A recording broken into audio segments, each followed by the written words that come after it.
आज की कहानी एक ऐसी जगह की है जो कभी बच्चों की हंसी और खुशी से गूंजती थी, लेकिन अब वहां सिर्फ खामोशी और एक गहरा राज छुपा है। ये कहानी है फ्रेडे फिज़बियर की। कहानी की शुरुआत होती है बहुत ही डर और घबराहट के साथ। हम एक पुरानी और खंडर बिल्डिंग के अंदर है। अंधेरा है यहाँ और एक सिक्योरिटी गार्ड अपनी जान बचाने के लिए भाग रहा है। वो बुरी तरह डरा हुआ है, कॉरिडोर्स में इधर से उधर भाग रहा है, किसी ऐसी चीज से बचने की कोशिश कर रहा है जो हमें दिख तो नहीं रही, लेकिन उसकी मौजूदगी महसूस हो रही है। वो एक वेंट यानी हवा आने वाले रास्ते से निकलने की कोशिश करता है, लेकिन कोई अनजान ताकत अचानक से उसे खींच लेती है। उसे घसीट कर एक डार्क रूम में लाया जाता है और उसे एक अजीब सी मैकेनिकल चेयर पर बांध दिया जाता है। इस मशीन में एक मास्क लगा है जिसमें तेज धार वाले ब्लेड्स घूम रहे हैं। वो चीखता है, चिल्लाता है, इस मास्क से बचने की कोशिश करता है, लेकिन मशीन मुंह उसका बंद कर देती है और फिर सब कुछ शांत हो जाता है।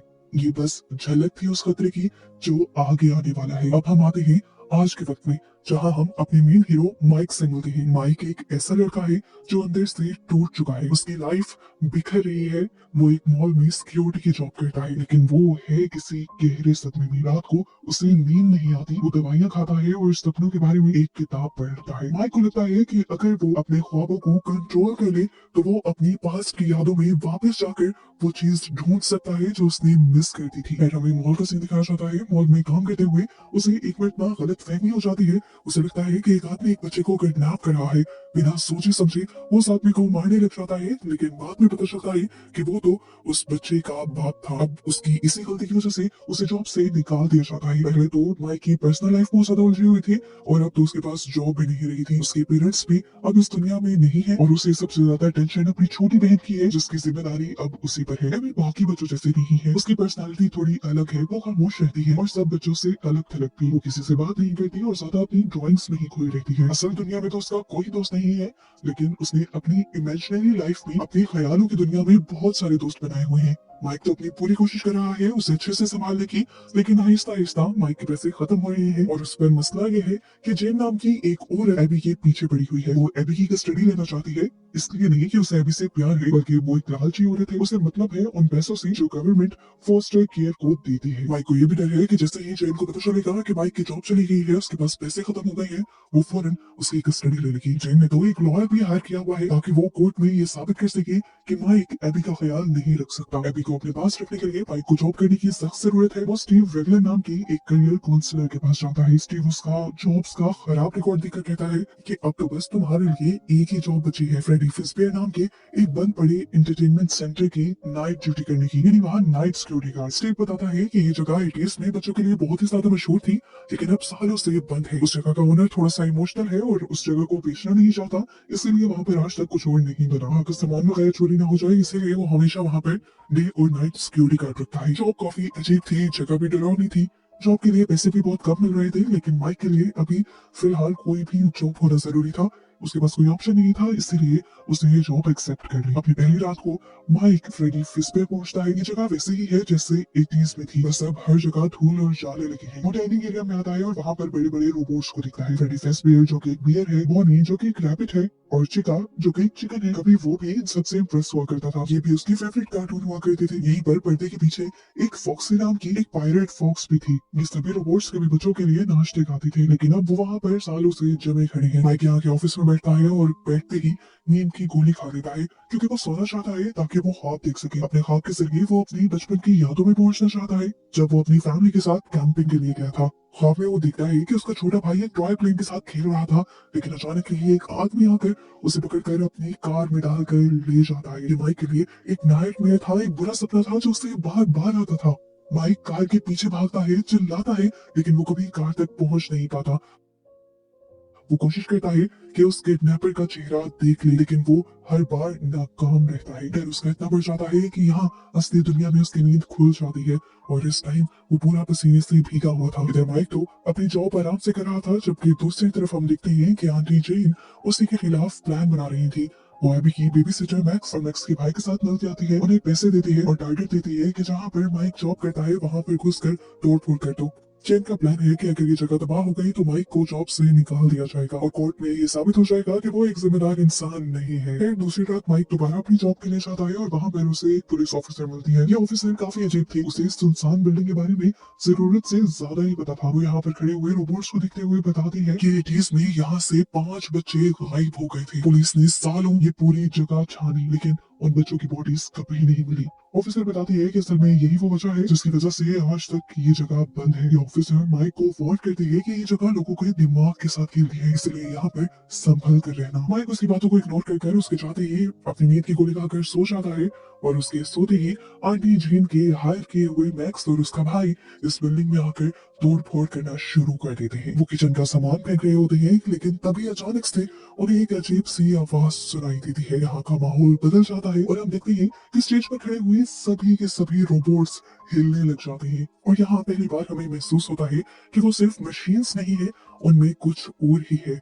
एक एक करके वो सारे जो इस जगह को तबाह करने आए हुए थे वो सब मारे जाते हैं। किसी को किचन में चीका मारती है तो किसी को बोनी सप्लाई क्लोजेट में घेर लेता है। फॉक्स से एकदम से कॉरिडोर में उन सबके सामने आकर उन पर हमला करता है। इन शॉर्ट सभी के सभी रोबोट्स जिससे जिंदा होकर यहाँ पर लड़ने लग जाते हैं। यहाँ तक कि चिका के हाथ में जो छोटा सा कप केक भी था वो भी जिंदा हो गया था और उसने भी इस लड़ाई में पूरा पूरा हिस्सा लिया था। यहाँ तक कि ये सब लोग खत्म हो जाते हैं। आखिर में मैक्स जो कि बाहर बाकी लोगों का वेट कर रही थी, जब वो बाकी लोगों को देखने के लिए अंदर जाती है तो अचानक से एक परछाई उसके पीछे पड़ जाती है। मैक्स को भी वो परछाई किसी इंसान की लग रही थी, इसीलिए मैक्स खुद उस परछाई का पीछा करती है और उन रोबोट्स के पास पहुंच जाती है, जिसके बाद उसका भी अंजाम वही होता है जो बाकी सबका हुआ था। माइक तो बेचारा सोया हुआ था, उसे तो कुछ पता भी नहीं था कि यहाँ क्या हो गया। जब वो सोकर उठा तो ये जगह बिल्कुल वैसी की वैसी ही थी। यहाँ पर जो टेबल्स टूटे थे वो गायब हो चुके थे और जो इंसान यहाँ पर मरे थे उनका तो नामो निशान ही नहीं था। बेचारे माइक को तो ये अंदाजा भी नहीं हुआ कि यहाँ पर कितना बड़ा खून खराबा हो चुका है। वो अपनी ड्यूटी पूरी कर घर वापस आ जाता है। अब अगली रात जब वो ड्यूटी पर जाने वाला था तो पता चलता है कि उसकी बहन की बेबी सिटर यानी मैक्स जो कि कल उसी जगह पर मारी गई है, वो अब उसके घर ड्यूटी पे नहीं आ रही। उसे फोन भी किया है पर वो फोन भी नहीं उठा रही, तो अब माइक को ही मजबूरी में एबी को अपने साथ अपने काम पर ले जाना पड़ता है और यहाँ से कहानी का प्लॉट पूरी तरह बदल जाता है। इस एरिया पहुंचकर एबी डरते नहीं वो घूमते हुए स्टेज की तरफ जाती है। माइक भी उसे रोकने के लिए उसके पीछे जाता है लेकिन हैरान होकर वो ये देखता है कि वो बड़े बड़े रोबोट्स एबी उनसे डर नहीं रही थी, बल्कि वो सारे रोबोट्स एबी के साथ खेल रहे थे। इन्हीं रोबोट्स ने कल इतना खून खराबा मचाया था, इन्होंने अब एबी को मारा नहीं। वो तो एबी के खेलने के लिए यहीं पर टेबल और चेयर्स का यूज करते हुए एक फोर्ट भी बना देते हैं। यहाँ पर एबी उनके साथ मिलकर डांस भी करती है और ये सब उसके लिए क्लैप भी करती है। माइक इस टाइम शदीद कंफ्यूज भी है कि यहाँ पर क्या हो रहा है और डरा हुआ भी है। उसकी इसी हैरानी के दौरान यहाँ पर वही ऑफिसर आ जाती है जो पहले माइक को यहाँ पर होने वाले हादसे के बारे में बता कर गई थी। वो उन 5 रोबोट्स को एबी के साथ खेलते हुए देखकर बिल्कुल हैरान नहीं होती और माइक जब इसकी वजह पूछता है तो वो ऑफिसर बताती है कि मैंने जिन 5 बच्चों के बारे में तुम्हें बताया था कि वो गायब हो गए हैं, असल में वो मर गए हैं और उन 5 बच्चों की सोल्स अब इन रोबोट्स के अंदर है और वही सोल्स एबी के साथ खेल रही है। यहाँ पर माइक को भी एक बहुत ही अजीब एहसास होता है और उसे पता चलता है कि वो अपने ख्वाबों में जिन बच्चों को देखता था वो बच्चे और कोई नहीं बल्कि यही बच्चे हैं और ये बच्चे भी उसके भाई के किडनैप होते वक्त वही थे। उसे एहसास होता है कि अगर वो इन बच्चों से बात करने की कोशिश करे तो शायद ये बच्चे उस किडनैपर के बारे में कुछ बता दे जिस किडनैपर ने माइक के भाई को किडनैप किया था। यहाँ पर माइक अपना प्लान बना रहा था तो वो रोबोट्स अपना प्लान बना रहे थे। रोबोट्स के इरादे हमें कुछ अच्छे नहीं लग रहे थे। एबी के वो दोस्त तो बन गए थे लेकिन अब वो चाहते थे कि एबी हमेशा उनके साथ रहे और एबी हमेशा उनके साथ ऐसे ही रह सकती थी जैसे वो रह रहे थे, यानी मरने के बाद। वो एबी को मारना चाह रही थी ताकि एबी मरने के बाद उन्हीं की तरह एक रोबोट बन जाए। दूसरी तरफ हम माइक को देखते हैं। माइक जानबूझकर बहुत सारी नींद की गोलियां खा लेता है ताकि वो एक गहरे ख्वाब में जा सके और ख्वाब में जाकर वो इन बच्चों से बात कर सके और मदद मांग सके। फाइनली उसका प्लान काम भी करता है। अपने ख्वाब में वो उन 5 बच्चों से मिल भी लेता है और उनसे मदद भी मांगता है। वो उन बच्चों से कहता है कि प्लीज मुझे मेरे भाई कैरेट से मिलवा दो। वो बच्चों की सोल्स माइक की बात मान जाती हैं लेकिन उसके सामने उससे पहले एक शर्त रख देती हैं कि तुम यहाँ इस ख्वाब में अपने भाई के साथ हमेशा रह सकते हो, बल्कि वैसे ही जैसे तुम उसे याद करते हो, लेकिन बदले में हमें एबी चाहिए। माइक जो अपने भाई के गम में पागल था उसे समझ ही नहीं आती कि एबी भी उसकी बहन है और अपने भाई के मिलने की खुशी में वो एबी की कुर्बानी के लिए मान जाता है और हाँ कह देता है। लेकिन अगले ही पल उसे एहसास हो जाता है कि उसे ऐसा नहीं करना चाहिए था। वो चिल्लाता है नहीं नहीं, ये सब वापस ले लो, मैं अपने भाई से नहीं मिलना चाहता। लेकिन अब तो डील हो चुकी थी। ख्वाब में ही अब वो बच्चे उसके ऊपर हमला कर देते हैं और माइक दर्द में चीखते हुए रियल वर्ल्ड में जाग जाता है। जब वो जागता है तो वो खुद को उसी टॉर्चर चेयर पर बंधा हुआ पाता है जो हमने कहानी की शुरुआत में देखी थी। वो रोबोट्स उससे मारना चाहते हैं ताकि वो एबी को उससे दूर ना ले जा सके। यहाँ माइक अपनी सूझबूझ से काम लेता है। वो एक टीजर का इस्तेमाल करता है और मुश्किल से अपनी जान बचाकर वहां से भाग जाता है। जब माइक वहां अपनी जान बचा रहा था तभी पीछे उसके घर बहुत बुरा हो रहा था। वो गोल्डन फ्रेडी, वो पहला वाला भालू, माइक के घर पहुंच जाता है।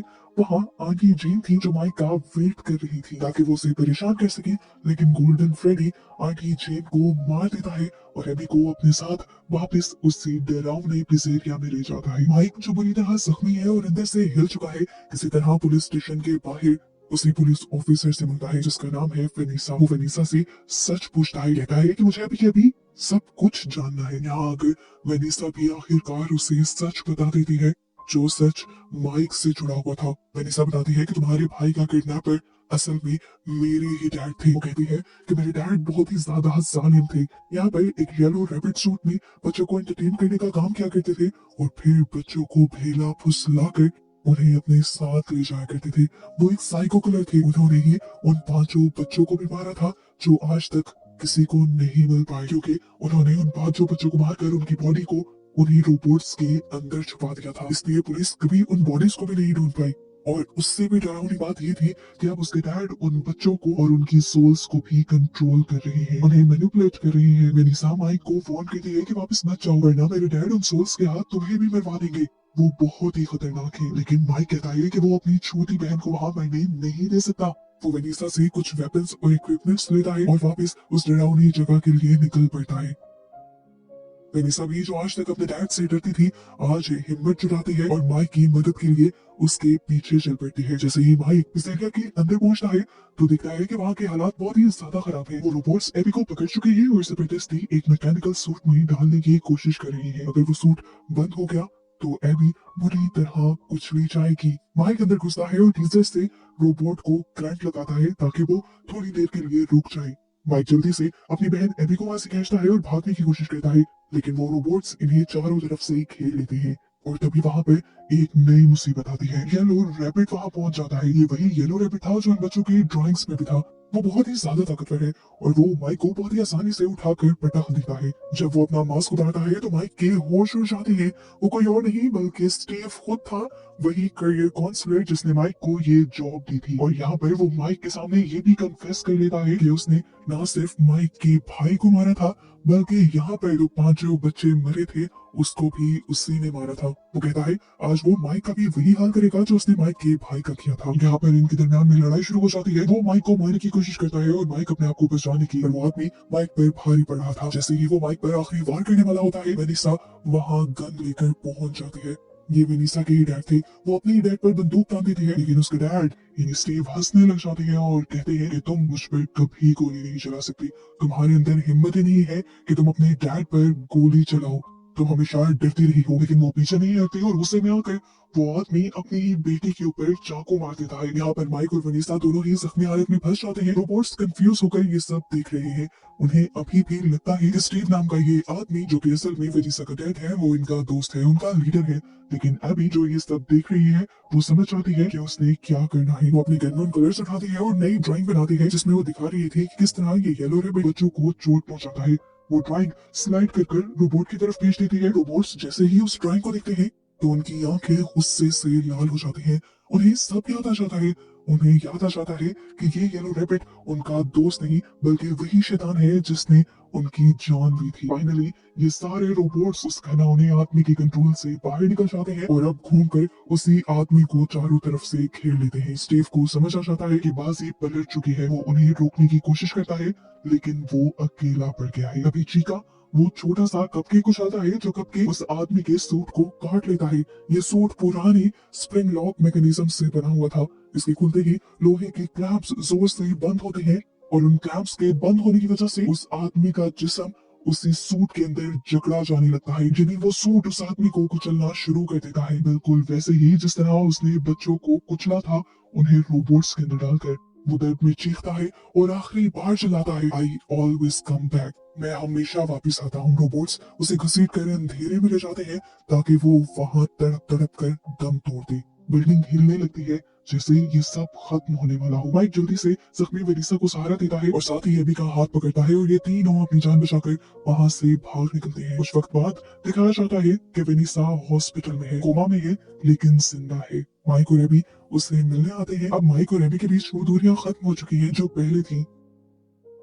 एबी को हमेशा लगता था कि माइक उसका ख्याल नहीं रखता, लेकिन उस हादसे के बाद एबी जान गई थी कि माइक ही इस दुनिया में सबसे ज्यादा उसका ख्याल रखता है और रख सकता है। माइक ने भी अपने पास्ट के ऑब्सेशन को छोड़ दिया था, क्योंकि उसका भाई का कातिल मर चुका था, उसका बदला पूरा हो गया था, इसलिए अब वो भी जिंदगी में आगे बढ़ गया था और अब उसने सिर्फ और सिर्फ अपनी बहन की खुशी के लिए जीने का फैसला किया था। और ऐसे ही इन दोनों को साथ दिखाते हुए ये वाली मूवी यहीं पर खत्म हो जाती है और अब इसी मूवी के पार्ट 2 की शुरुआत होती है एक बहुत ही वाइब्रेंट और खुश माहौल से। यहाँ पर फ्रेडी हाउस नाम की एक जगह है जहाँ पर बच्चों का एक बहुत ही अच्छा फेस्टिवल चल रहा है। बच्चों की हंसी खुशी, यहाँ के म्यूजिक, लाइट्स, सब कुछ परफेक्ट लग रहा है। पर इसी भीड़ में एक छोटी बच्ची है शार्लेट। शार्लेट बाकी बच्चों की तरह एंजॉय नहीं कर रही, उसकी नजर कहीं और है, उसे कुछ अजीब महसूस हो रहा है। तभी उसका दोस्त वेनिसा उसे खेलने के लिए बुलाता है, पर शार्लेट का ध्यान एक अंधेरे कोने में जाता है। वहाँ वो दिखती है कि फ्रेडी, जो कि अब एक बड़े भालू जैसे रोबोट है, एक छोटे बच्चे को उठाकर चुपके से ले जा रहा है। शार्लेट घबरा जाती है और ये बात जाकर लोगों को बताती है, पर कोई भी उसकी बात नहीं सुनता। उससे बड़ी उम्र के लोग उसे कहते हैं कि इसका तो दिमाग ही ठीक नहीं है। वो बच्ची हालांकि सच बोल रही है, पर कोई उस पर यकीन नहीं कर रहा। इसके बावजूद भी शार्लेट हार नहीं मानती और उस बच्चे को बचाने के लिए अकेले ही उस अंधेरे एरिया में चली जाती है। वहाँ वो उस बच्चे को तो बचा लेती है, पर जैसे ही वो पलटती है, फ्रेडी उस पर अटैक कर देता है और शार्लेट की वही मौत हो जाती है। ये न्यूज हर जगह फैल जाती है, पर लोग इसे सिर्फ एक एक्सीडेंट मानकर भूल जाते हैं, लेकिन हम जानते हैं कि वो एक्सीडेंट बिल्कुल नहीं था। अब कहानी बिल्कुल चेंज हो जाती है और हम देखते हैं माइक को और उसकी छोटी बहन एबी को। माइक और वेनिसा अब बहुत अच्छे दोस्त बन चुके हैं और एक दूसरे के काफी क्लोज भी हैं। पर वेनिसा की लाइफ अब नॉर्मल नहीं है। वेनिसा को हर रात वही पुराने नाइटमेयर आते हैं जहाँ फ्रेडी उसे डराता है। दूसरी तरफ एबी है जो माइक की जान है। अब वो स्कूल जाती है। स्कूल में जब उसके फ्रेंड्स उससे डरावनी स्टोरी सुनने की जिद कहते हैं, तो एबी उन्हें फ्रेडी हाउस की सच्चाई बताती है। वो कहती है कि जो भी वहाँ जाता है वो मारा जाता है और उस बच्चे या इंसान की सोल वहाँ पर मौजूद रोबोट्स के अंदर कैद हो जाती है। एबी की स्कूल लाइफ भी काफी स्ट्रगल भरी है। उसके टीचर उसे बिल्कुल पसंद नहीं करते, क्योंकि एबी की फैमिली का पास्ट थोड़ा डार्क रहा है। स्कूल में एक साइंस प्रोजेक्ट चल रहा होता है जहाँ सबको रोबोट्स बनाने हैं।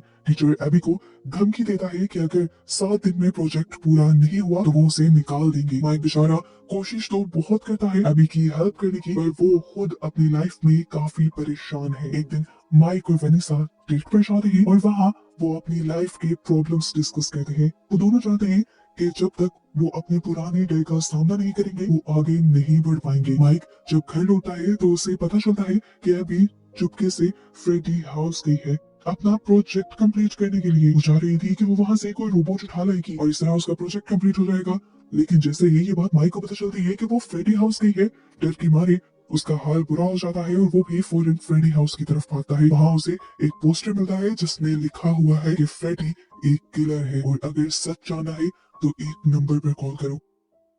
माइक एबी को लेकर घर तो आ जाता है, पर उसे अब ये भी समझ आ गया है कि कुछ तो बहुत ही गलत हो रहा है। अब स्टोरी में एंट्री होती है कुछ यंग टीनएजर्स की, जो सिर्फ सोशल मीडिया पर फेम पाने के लिए फ्रेडी हाउस में घुस जाते हैं। उन्हें लगता है कि वीडियो बनाएंगे तो वायरल हो जाएंगे, पर उन्हें नहीं पता था कि वो अपनी मौत को दावत दे रहे हैं। वहाँ लिसा नाम की एक लड़की को एक म्यूजिक बॉक्स मिलता है जो बहुत ही ज्यादा पुराना है। जैसे ही वो उसे बचाती है, यहाँ रखा हुआ एक बड़ा सा बॉक्स हिलने लगता है और उसमें से निकलता है मैरोनेट, एक ऐसा खिलौना जो दिखने में तो इनोसेंट है पर है बहुत ही खतरनाक। मैरोनेट लिसा पर अटैक कर देता है और देखते ही देखते वहाँ पर खून की नदियां बहने लग जाती हैं। एक लड़का पानी में गिर जाता है जहाँ छोटे छोटे पुतले उससे मार डालते हैं। इन सब के पीछे मिशेल नाम का एक लड़का था जो चाहता था कि ये रोबोट्स फिर से जिंदा हो जाएं और इसलिए उसे सोल्स की जरूरत थी।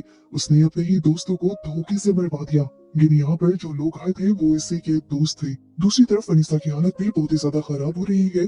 उसे अब दिन में भी हेलुसिनेशंस होने लगे हैं। उसे अपने डैड की आवाज सुनाई देती है जो उसे डराते हैं, पर इस मर्तबा अनीसा ने ये डिसाइड कर लिया है कि वो नहीं डरेगी। वो अपने ख्वाबों में अपने डैड का सामना करती है और उन पर गोली चला देती है। इस तरह अपने ख्वाब में अपने डैड को मारकर उसने असल दुनिया में अपने डर को मौत दे दी थी। यहाँ पर एबी को फ्रेडी का एक मास्क मिलता है जो बोलने लगता है। ये मास्क एबी को कुछ इस तरह से बहला फुसला देता है कि अब एबी को लगने लगा था कि वो सारे रोबोट्स जो कभी उसके जान के दुश्मन हुआ करते थे अब वो उसके दोस्त बन गए हैं। वो उन्हीं रोबोट्स को अपने स्कूल फेस्टिवल में भी ले जाते हैं क्योंकि स्कूल में उसे रोबोट्स बनाने का ही प्रोजेक्ट मिला था। एबी की टीचर उस प्रोजेक्ट को तोड़ देते हैं। टीचर के इस बिहेवियर की वजह से एबी खुद भी टूट जाती है और रोते हुए फ्रेडी के पास जाती है और फ्रेडी रोबोट उससे कहता है कि वो उसका प्रोजेक्ट ठीक कर देगा, बस उसे एक कोड इंस्टॉल करना होगा।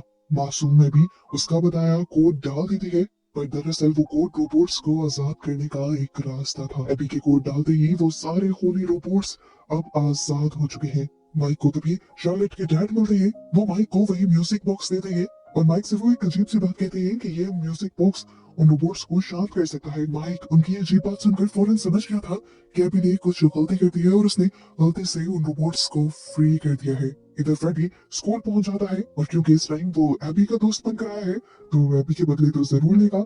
वो वहां उस खड़ूस टीचर को मार डालता है जिसने एबी का रोबोट तोड़ा था। इस खून खराबे से स्कूल में अफरा तफरी मच जाती है। स्कूल में मरने वाली टीचर की खबर हर जगह पहुंच जाती है और माइक और वेनिसा को भी मिल जाती है। वो भी फौरन स्कूल पहुंचते हैं और वेनिसा आकर इन रोबोट्स को देखती है और उसे पता चल जाता है कि मशीन्स के अंदर जो पहले सोल्स थी वो दोबारा जिंदा हो गई हैं। या कह लें कि पहले वो इन रोबोट्स के अंदर से चली गई थी और अब वो सोल्स दोबारा इन्हीं रोबोट्स में आ गई है। ये बात वो यहाँ के लोगों को बताती है। सभी लोग उसकी ये बात सुनकर डर जाते हैं और इसी टाइम पर सामने आता है माइकल जो कि असली विलन है। माइकल सामने आते ही रोबोट्स को ऑर्डर देता है माइक को मारने का और यहाँ हमें ट्विस्ट पता चलता है कि इन रोबोट्स के अंदर वो पुराने वाले बच्चों की सोल्स नहीं थी बल्कि इस माइकल के दोस्तों की सोल्स थी और इन सोल्स को माइकल खुद कंट्रोल कर रहा था और इसीलिए तो माइकल ने माइक को मरवाने का ऑर्डर भी दिया था। माइक भी समझ गया था कि रोबोट उसे छोड़ेंगे नहीं, इसीलिए वो शार्लेट के डैड का दिया हुआ म्यूजिक बॉक्स चला देता है। उस म्यूजिक की धुन सुनते ही रोबोट्स का दिमाग घूम जाता है और वो कमजोर होने लगते हैं। इस टाइम पर कुछ अच्छे रोबोट्स भी वहां पर पहुंच जाते हैं। असल में इन रोबोट्स के अंदर भी कुछ इंसानों की सोल्स थी लेकिन वो अच्छी सोल्स थी और बुराई को पहचानती थी। वो माइक का साथ देने के लिए आई थी, इसलिए वो माइकल पर जो कि माइक का दुश्मन है और माइक को मारना चाहता है उस पर हमला कर देती है। रोबोट्स आखिर इतना माइकल को मारते हैं कि वो यहाँ मर जाता है और फाइनली ये लड़ाई माइक और माइक के साथ ही जीत जाते हैं। लेकिन फिल्म यहाँ एंड नहीं होती। मूवी के पोस्ट क्रेडिट सीन में रिक नाम के लड़की की एक सोल माइक को एक डरावनी वार्निंग देती है कि अभी जो सब हुआ वो तो बस शुरुआत थी। वो उसे बताता है कि जब तक कि वेनिसा इन रोबोट्स के टच में रहेगी खतरा ऐसे ही बना रहेगा। हम ऐसे ही रोबोट्स के अंदर आकर तुम्हें परेशान करते रहेंगे। ये बातें सुनकर माइक और एबी डर जाते हैं और यहाँ से भागने की कोशिश करते हैं पर तभी वो रोबोट जिसमें शार्लेट की सोल थी वो वेनिसा को अपने कब्जे में कर लेती है। और अब इसके बाद वो क्या करेगी इसी मिस्ट्री के साथ ये मूवी यहाँ खत्म हो जाती है।